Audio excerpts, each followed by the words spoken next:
I'm Peter Loshak. We are going to be covering the CFL, the Canadian Football League, this year on Inside the Lines, and we'll get some insights from professional cappers. And when we don't have a professional capper, I will give my own personal insights, and we'll be covering every game in the 2013 CFL regular season, just like we do with the NFL.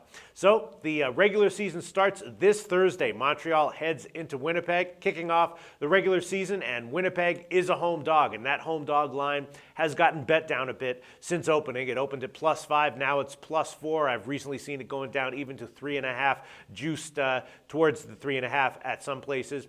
Winnipeg opens their brand new stadium this year, and the Alouettes have a new head coach and likely some new schemes on the field.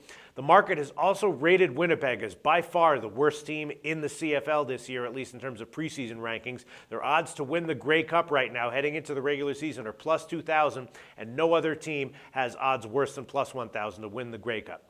And with the Montreal, there are some unknowns. They have a new head coach, Dan Hawkins, but they do clearly have an experienced and talented team. They return almost all of their offense from their successful 2012 season, and they have been predicted to win the East by a lot of people. But Winnipeg could prove to be a bit undervalued based on their preseason ranking this year. One huge key for them is the health of starting quarterback Buck Pierce. Pierce, of course, led Winnipeg to the Grey Cup just 2 years ago, coupled with a tough defense that year. Last year, though, Pierce dealt with injuries, and that was a huge part of Winnipeg's poor season. But Pierce is healthy again for the opening game this year, and the Bombers do have strength at the skill positions. And head coach Tim Burke is a former defensive coordinator, and if Pierce can stay healthy and Winnipeg's defense proves to be capable, they could be significantly better than expected this season. It's not clear, though, whether or not Burke will have the ingredients to put together a strong defensive unit this year, and they did get completely demolished in their 2 preseason games, losing by a combined score of 76-6 in their 2 preseason games. So even though they used those games to test out some rookies, that's still not a good sign at all. The Owls, on the other hand, look generally sharp in their preseason games, and again, they return a quality squad, returning most of their starters, and they should be able to get off to a strong start this season. Pierce for the Bombers is healthy, but he was just 0 for 5 in his brief action in the preseason.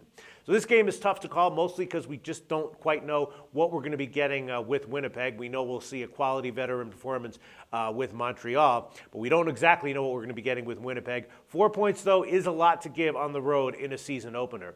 So for Winnipeg to cover, the defense will have to come out strong, and Pierce will have to start right off with a big game, and those are a couple of very big ifs, but I do think that's the way I will lean in this one. I'll agree with a market movement, and I'll take Winnipeg at +4 for my pick in this game. But again, if they don't come with something drastically different from what they showed in the preseason up their sleeve, Montreal should be able to get an easy cover in this one. My pick will be Winnipeg +4.